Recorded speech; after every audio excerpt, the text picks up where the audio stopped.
Good morning everyone. Welcome to your own channel learn with Divyani. और आज हम करने वाले हैं इन्वर्स ऑफ अ मैट्रिक्स को हम कैसे फाइंड आउट करते हैं। तो बिना किसी देरी के चलिए स्टार्ट करते हैं। What is inverse of a square matrix. सबसे पहले ये पता होना ज़रूरी है कि किसी मैट्रिक्स का इन्वर्स क्या होता है। और इन्वर्स की जब बात आती है तब हम बात किसकी करते हैं, ओनली ऑन स्क्वायर मैट्रिक्स। यहाँ पे रेक्टेंगुलर मैट्रिक्स कोई मैटर नहीं करती। फर्स्ट केस ये हो गया कि यहाँ पे सिर्फ स्क्वायर मैट्रिक्स होनी चाहिए। दूसरी बात अब क्या कहता है कि इसको फाइंड आउट हम कैसे कर सकते हैं। अब आप मेरी बात ध्यान से सुनिए। इसमें क्या होता है, हमारे पास कोई एक n रो, अगर मेरे पास मान लो कोई मैट्रिक्स A है, इसका मेरे को फाइंड करना है A इन्वर्स। ये मेरे को करना है फाइंड।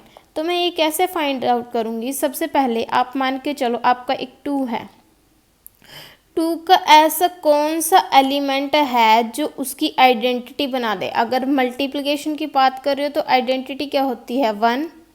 अगर एडिशन की बात कर रहे हो तो आइडेंटिटी क्या होती है, 0।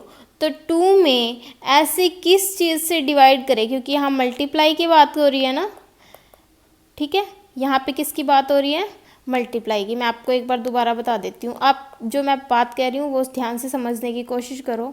मान लो मेरे पास कोई नंबर है 2, मेरे को निकालना है उसका इन्वर्स। मेरे को फाइंड आउट करना है इन्वर्स ऑफ 2, यही फाइंड आउट करना है। तो अब देखो 2 का इन्वर्स ऐसा कौन सा एलिमेंट होगा। मान लो 2 का इन्वर्स x है, यानी कि 2 को अगर मैं x से मल्टीप्लाई करूँ तो मेरा वो आता है आइडेंटिटी।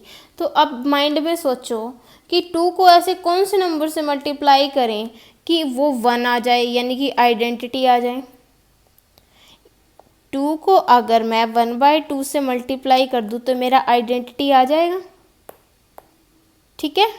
इसी तरह अगर हम बात करें कि इन्वर्स ऑफ प्लस में क्या होता है, अभी हम सिर्फ मल्टीप्लिकेशन की बात कर रहे हैं, लेकिन अगर जनरली हमें पूछा जाए तो प्लस में क्या होगा। 2 में ऐसा क्या नंबर ऐड करूं मैं कि मेरी 0 आ जाए, क्योंकि 0 क्या होता है, एडिशन की आइडेंटिटी होती है, और 1 क्या होती है, मल्टीप्लिकेशन की आइडेंटिटी होती है। तो 2 में मैं ऐसा क्या ऐड करूं कि मेरा 0 आ जाए। 2 -2 ऐड कर दूं, -2 ऐड कर देती हूँ, लो अब ठीक है। 2 में अगर मैं -2 को ऐड करूँ तो मेरा आ जाता है 0। तो यहाँ पे इस चीज़ को बोल लेंगे हम इन्वर्स, और इस चीज़ को बोल लेंगे हम आइडेंटिटी, राइट। यहाँ पे इस चीज़ को बोल लेंगे हम इन्वर्स। यही हमें इसमें फाइंड आउट करना है जो इसने लिखा हुआ है। अब हम थ्योरी पढ़ लेते हैं। ये क्या कहता है, if A be a non A is an n-row square matrix, and if there exists another n-row square matrix B such that A into B is equal to B into A is equal to In। अब देखो matrix में identity क्या होती है, identity matrix. तो ये लिखा identity matrix of order n, यानी कि हम A और B को मल्टीप्लाई करके हमारा क्या आना चाहिए, In आना चाहिए। अब A हमारे पास कोई मैट्रिक्स दी हुई है, तो B ऐसी कौन सी मैट्रिक्स होगी जिसको इससे मल्टीप्लाई करके A से क्या आएगा हमारे पास, In। ये हमें फाइंड आउट करना है। तो यहाँ पे B जो मैट्रिक्स होगी इसको कहेंगे हम इन्वर्स। आई होप ये आपको बहुत अच्छे से क्लियर हो चुका होगा कि इन्वर्स क्या होता है। किसी भी एलिमेंट को अगर मल्टीप्लाई में है, किसी भी एलिमेंट की मल्टीप्लाई ऐसे एलिमेंट से करने पे, इन्वर्स से करने पे हमारा क्या देना चाहिए, आइडेंटिटी। अगर वो बी से मल्टीप्लाई करने पे आइडेंटिटी दे रहा है तो बी उसका क्या है, इन्वर्स है, राइट। जैसे मैंने 1-2 वाले केस में समझाया।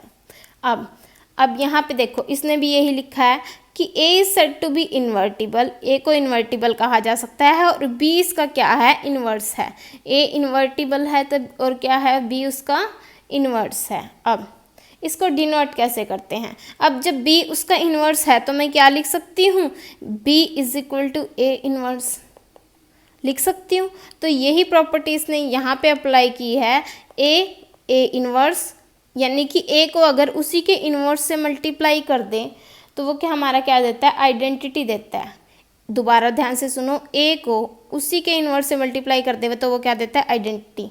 जैसे हमने किया था 2 को उसी के इन्वर्स से मल्टीप्लाई कर दिया, इन्वर्स 2 को उसी के इन्वर्स यानी कि नीचे ये -1 पावर है ना, जब ये ऊपर जाएगी तो -1 हो जाएगी। यहाँ पे जाके देखो 2 को उसी के इन्वर्स से मल्टीप्लाई कर दिया तो मेरा क्या आ गया, आइडेंटिटी। यहाँ पे भी सेम यही बात लिखी है कि उसी मैट्रिक्स को उसी के इन्वर्स से मल्टीप्लाई करके हमारा क्या आना चाहिए, आइडेंटिटी। आई होप ये आपको अच्छे से क्लियर हो गया होगा। थोड़ी सी और प्रॉपर्टीज़ कर लेते हैं। इसमें क्या क्या क्या कहता है ये कि अगर हम, आप यहाँ पे इतनी इस पे ध्यान मत दो, ये देखो अगर हम किसी भी इन्वर्स का दोबारा से इन्वर्स करें तो मेरे पास दोबारा से ओरिजिनल मैट्रिक्स आ जाती है। जैसे मैं अगर 2 है मेरे पास कोई एलिमेंट, मैं 2 का इन्वर्स करती हूँ तो क्या आता है, 2 का इन्वर्स मैंने अभी भी देखा 2 की -1 आता है पावर।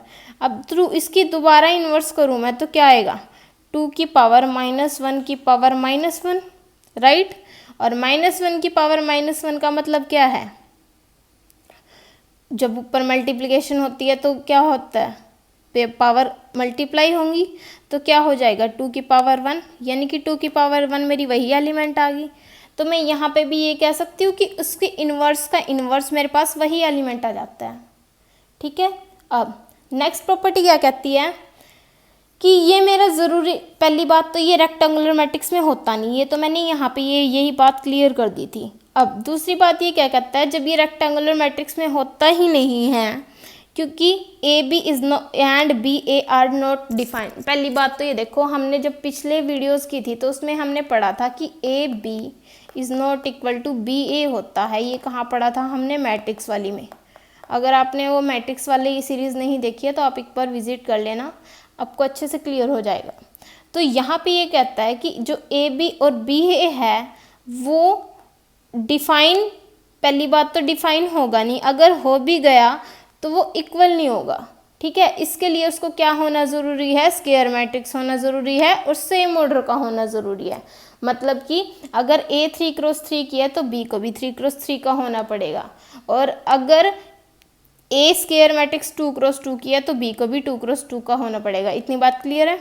चलें तो देखो नेक्स्ट थ्योरम क्या कहती है, the necessary and sufficient condition for a square matrix A to be invertible is that A is a non singular. मतलब अगर किसी मैट्रिक्स को इन्वर्टिबल होना है तो उसके लिए नेसेसरी एंड सफिशिएंट कंडीशन, यानी कि दोनों साइड से ट्रू क्या चीज़ होनी चाहिए कि A to be invertible is that A is non singular. मतलब ए का क्या होना ज़रूरी है, नॉन सिंगुलर।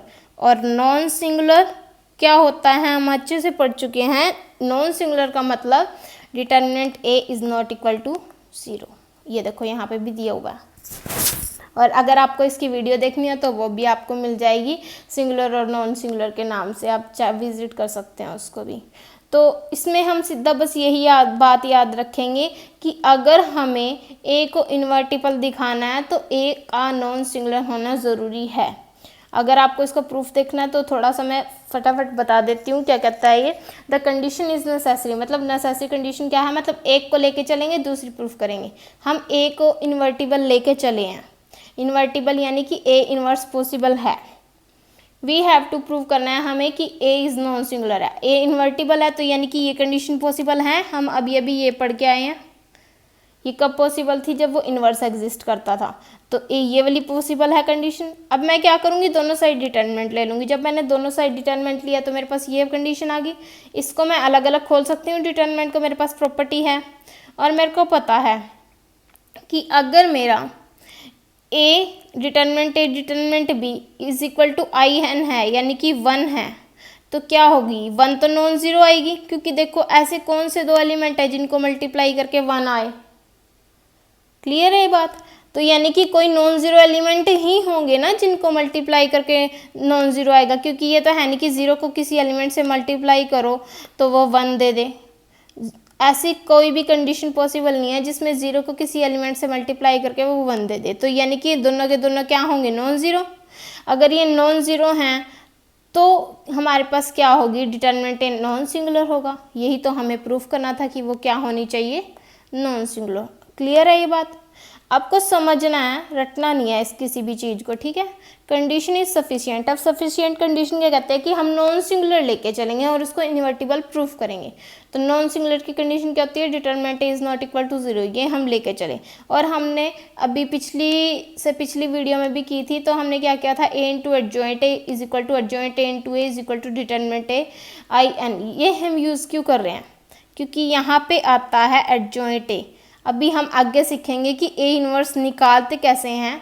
अभी आप फॉर्मूला सिर्फ इतना ध्यान रख लो, ए इन्वर्स क्या होता है हमारा 1 upon determinant A into adjoint of A. इसीलिए हम यहाँ पे ये प्रॉपर्टी पढ़ रहे हैं, ए इंटू एडजॉइंट ए। तो जब हमने क्या किया, दोनों साइड डिटरमिनेंट ए से डिवाइड कर दिया, या फिर ये कह लो कि इस वाले डिटरमिनेंट ए को इन दोनों के डिवाइड में लेके चले गए, तो ये बन गई ए इन्वर्स। तो A into A inverse is equal to A inverse into A is equal to I. ये किसकी प्रॉपर्टी थी, इन्वर्टिबल की। और ये हमारी फिर से क्या आ गई, नॉन सिंगुलर। क्लियर है इतनी बात।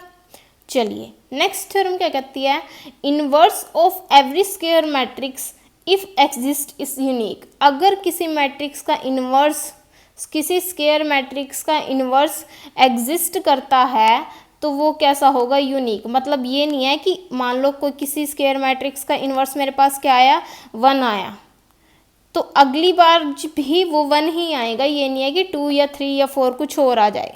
तो यानी कि ये क्या कहता है कि inverse of every square matrix if exist, अगर वो एग्जिस्ट करेगा तो वो यूनिक होगा। तो सबसे पहले क्या ले लेते हैं, एन रो की स्क्वायर मैट्रिक्स ली और उसके क्या लिए, मान लिए इन्वर्स, मान लिए हमने बी और सी 2 हैं, यानी कि एक तो 1 है और एक 3 है, ऐसे मान लिए। लास्ट में प्रूफ करेंगे जो 1 था ये दूसरे वाला भी 1 ही था, ये प्रूफ हो जाएगा हमारा इससे। तो हम 2 इन्वर्स लेके चले, हमें शो करना है कि जो बी और सी है वो दोनों इक्वल हैं, यानी कि जो दोनों इन्वर्स लेके चले ना वो एक ही चीज़ थी। तो सबसे पहले हमने क्या किया, अगर वो इन्वर्स है तो उसका मल्टीप्लिकेशन क्या देगा, आइडेंटिटी। ये बात पढ़ी सबसे पहले हमने। और अगर सी के साथ भी वो इन्वर्स है तो उसका मल्टीप्लिकेशन भी क्या देगा, आइडेंटिटी। तो हमने क्या किया, हमें पता है कि हम क्या कर सकते हैं, किसी का भी प्रोडक्ट मतलब मल्टीप्लाई कर सकते हैं हम इसमें। तो हमने क्या किया, तीनों साइड यहाँ पे फर्स्ट वाली इस वाली मैट्रिक्स में तीनों साइड सी से मल्टीप्लाई कर दिया। जब सी से किया तो मेरा क्या आ गया, C A B is equal to C के इक्वल आ गया। और अब उठाई दूसरी वाली, मेरे को पता है कि जो मैं मैट्रिक्स को ऐसे कर सकती हूँ, जैसे ऐसे लिखते हैं ना 2 इंटू 3 इंटू 4, चाहे ऐसे मल्टीप्लाई कर लो या 2 इंटू 3 इंटू 4 ऐसे मल्टीप्लाई कर लो तो सेम होता है। तो यही बात इसने यहाँ पे अप्लाई की है। तो ये क्या आ गया, बी, मतलब एक साइड तो ये सी आ गया और एक साइड ये equal C A B equal आ गया सी के, और एक side C A B equal आ गया बी के। तो यानी कि आप कंडीशन क्या होगी, बी और सी दोनों इक्वल होंगे। तो यानी कि जो इन्वर्स होगा वो हमेशा क्या होगा, यूनिक। आई होप ये आपको क्लियर हो चुका होगा। अगर नहीं हुआ है तो आप एक बार दोबारा वीडियोस देख सकते हो। तो थ्योरम अगली क्या कहती है, if A and B are 2 non singular matrices of a same order N, then हमें प्रूफ करना है कि ए बी का इन्वर्स होल इन्वर्स कैसे खुलता है, बी इन्वर्स ए इन्वर्स। ये हमें पिछली कई प्रॉपर्टी से करते आ रहे हैं, जैसे ट्रांसपोज भी उल्टा इन्वर्स भी उल्टा खुलता है, एडजॉइंट भी उल्टा खुलता है। उल्टे का मतलब पहले पिछले वाला एलिमेंट आएगा और फिर बाद में अगले वाला। तो A B inverse is equal to B inverse A inverse, ठीक है। अब देखो स्टार्ट कैसे करते हैं इसको, सेम खोलते कैसे हैं। सबसे पहले दोनों नॉन सिंगुलर होनी चाहिए और सेम ऑर्डर की होनी चाहिए, ये तो हर बात ट्रू होगी ये चीज़। तो नॉन सिंगुलरली तो उनका डिटरमिनेंट अलग अलग खुल सकता है, वो भी नॉन सिंगुलर होगा। अब ये जो मैंने आपको पीछे बताया था कि किसी भी 2 एलिमेंट को मल्टीप्लाई करके 1 तो आने से रहा, अगर उनमें से कोई एक एलिमेंट 0 है तभी वो 0 आएगा, अदरवाइज वो 0 नहीं आएगा। तो यानी कि ये क्या है, नॉन सिंगुलर है। नॉन सिंगुलर हैं तो इन्वर्टिबल भी हैं, क्योंकि इस प्रॉपर्टी से हम पढ़ के आए हैं कि नेसेसरी एंड सफिशिएंट कंडीशन से कि अगर वो कंडीशन स्क्वायर मैट्रिक्स इन्वर्टिबल हैं तो वो नॉन सिंगुलर भी होंगी। If and only if true था ना इसका, तो उससे हमने क्या निकाल लिया कि ये क्या है, इन्वर्टिबल हैं। अब हमने क्या किया, अगर ये इन्वर्टिबल हैं तो ए बी और बी इन्वर्स ए इन्वर्स, यानी कि ए बी का इन्वर्स लिख सकते हो आप इसको, ठीक है। यहाँ पे ये प्रॉपर्टी थी A B into A B inverse, यानी कि ये ए है, ये उसका इनवर्स है, वो इक्वल, उसको हमने खोल के कैसे लिखा, मैंने आपको अभी ब्रैकेट में बताया था 2 इंटू 3 इंटू 4 इंटू 5 ऐसे लिखो, या फिर पहले तो चाहे इन दोनों की मल्टीप्लाई करो, या फिर ऐसे करो 2 इंटू 3 इंटू 4 इंटू 5, तब भी ये चीज़ सेम होएगी। तो मैंने सिर्फ यही लिखा है कि इनकी ब्रैकेट्स चेंज कर दी, वही ब्रैकेट चेंज कर दी, और मेरे को पता है बी इंटू बी इनवर्स, ये ए इंटू ए इनवर्स क्या होता है, आई एन, तो वो प्रॉपर्टी लगा दी। अब देखो आई एन को किसी से भी मल्टीप्लाई करो कोई फर्क नहीं पड़ता, तो अब क्या आ गया ए इंटू ए इनवर्स, ये दोबारा से क्या दे देगा आई इनवर्स, ये तो था पीछे से ट्रू, अब मतलब एक साइड से ये हमने A into A inverse proof कर दिया। अब प्रूफ करेंगे A B inverse into A B, ये प्रूफ करेंगे, तो ए बी इनवर्स को खोल के लिख दिया, और फिर से वही, अब ए इसको पहले ले लिया, आई एन आ गया, आई एन की किसी से मल्टीप्लाई करो कोई फर्क नहीं पड़ता, बी इनवर्स इंटू बी क्या होता है आई एन, ये दोबारा से मेरा क्या प्रूफ हो गया आई एन, यानी कि A B inverse into A B I N है, और A B into A B inverse भी आई एन है, तो दोनों साइड से ट्रू होगी, तो मेरी थ्योरम क्या होगी, proof. The inverse of product of two matrices is equal to the product of their inverse but in the same order। ये आपको कुछ नहीं है, इसमें सिर्फ आपको क्या करना है, अगर आप एक ये याद रखो, अगर आपके पास a की पावर n है और बाद में इन्वर्स लिया हुआ है तो वो इक्वल होगा, चाहे आप पहले इन्वर्स ले लो बाद में उसकी पावर n ले लो, याद रहेगा। मतलब आप पावर्स को जैसे इस ऐसे लिख सकते हैं ना, 2 की पावर 3 की पावर 4, या फिर ऐसे लिख सकते हैं 2 की पावर 4 की पावर 3, रिजल्ट सेम होता है ना, इस सेम यही केस इसमें ट्रू है, राइट। आपको इसको ज़्यादा डीपली करने की ज़रूरत नहीं है। अब थ्योरम नेक्स्ट क्या कहती है, if A B C are the square matrix of order N, अगर वो स्क्वायर मैट्रिक्स है एन ऑर्डर की, and if A is non singular, non singular का मतलब determinant A is not equal to 0 है, देन हमारा क्या ट्रू होगा, A B is equal to A C true होगा, अगर B is equal to C है, ये सेम यही थ्योरम है ए बी ए सी वाली, ये वाली, चाहे आप ये थ्योरम एज इट इज़ कर सकते हो। यहाँ पे नेक्स्ट चलती हूँ मैं आपके पास, इसमें ये भी सेम यही बात कही हुई है, B A is equal to C A if B is equal to C, 2 लेके चलो और एक को प्रूफ कर दो, या फिर नॉन सिंगुलर है तो ए इनवर्स एग्जिस्ट करेगा, दोनों साइड ए इनवर्स से मल्टीप्लाई करो, ये दोनों क्या बन जाएंगे आई, ये दोनों भी क्या बन जाएंगे आई, तो b is equal to C आ जाएगा। नेक्स्ट करते हैं बिना टाइम वेस्ट किए, if a is an invertible matrix, then हमें प्रूफ करना है कि a का ट्रांसपोज का इन्वर्स इक्वल होगा a के इन्वर्स के ट्रांसपोज के, ठीक है। इसमें भी आपको ज़्यादा दिक्कत वाली बात नहीं है, सिर्फ आपको क्या करना है, अगर वो इन्वर्टिबल है तो उसका इन्वर्स एग्जिस्ट करेगा, मान लो a डैश इन्वर्टिबल है तो उसका इन्वर्स भी क्या होगा, एग्जिस्ट करेगा, इन्वर्स एग्जिस्ट करेगा, तो हमने उसी बात को ट्रू किया। देखो a into A inverse is equal to A inverse into I है, तो हमारे पास किसकी बाय डेफिनेशन है, किसकी, इन्वर्टिबल की। इन्वर्टिबल मैट्रिक्स यही कहती है कि a इंटू उसका इन्वर्स इज इक्वल होगा A inverse into A is equal होगा आई एन के। अब इसका लेना है हमें डैश, यानी कि ट्रांसपोज लिया हमने, क्या कर दिया, ट्रांसपोज हमेशा उल्टा खुलता है, ट्रांसपोज को उल्टा खोला, और हमारे यहाँ से क्या आ गया कि उसका जो इन्वर्स है वो किसके इक्वल है, मतलब ट्रांसपोज का इन्वर्स इक्वल है ट्रांसपोज के इन्वर्स के ट्रांसपोज के, ये हमें प्रूफ हो गया। कुछ नहीं है इसमें, छोटी छोटी थ्योरम्स हैं, रिजल्ट्स हैं, बस ध्यान रखनी है ताकि हम इनका कल यूज़ कर सकें। आगे theorem, if A is a non singular, अगर ए नॉन सिंगुलर है तो चाहे हम इन्वर्स करके डिटरमिनेंट लें या फिर डिटरमिनेंट लेके इन्वर्स करें तो वो दोनों इक्वल आएंगे, ये बिल्कुल इसी जैसी है। सबसे पहले हमें क्या करना है, ए इन्वर्स है तो एग्जिस्ट करेगा अगर वो, तो हमारे पास क्या आएगा, ए इन्वर्स इज इक्वल टू आई आएगा। अगर ए इन्वर्स इज इक्वल टू आई आया तो हमारे पास क्या आएगा, दोनों का डिटरमिनेंट खोल सकते हैं, तो ये ए डिवाइड में चला जाएगा, डिवाइड में चला गया तो ए इन्वर्स का डिटरमिनेंट इक्वल हो गया हमारे पास डिटरमिनेंट ए के इन्वर्स के, राइट। बस यही तो हमें प्रूफ करना था, बिल्कुल इजी थ्योरम्स हैं, आप एक बार पढ़ोगे तो आपको इजीली हो जाएगा। आई होप ये वीडियो आपको पसंद आई होगी। अगर आप हमारे साथ क्लास 12th का पूरा मैथ पढ़ना चाहते हैं तो चैनल को सब्सक्राइब करें और साथ में लाइक शेयर ज़रूर करें अगर आपको वीडियोज़ पसंद आती हैं। तो चलिए मिलते हैं नेक्स्ट वीडियो में, तब तक के लिए थैंक यू।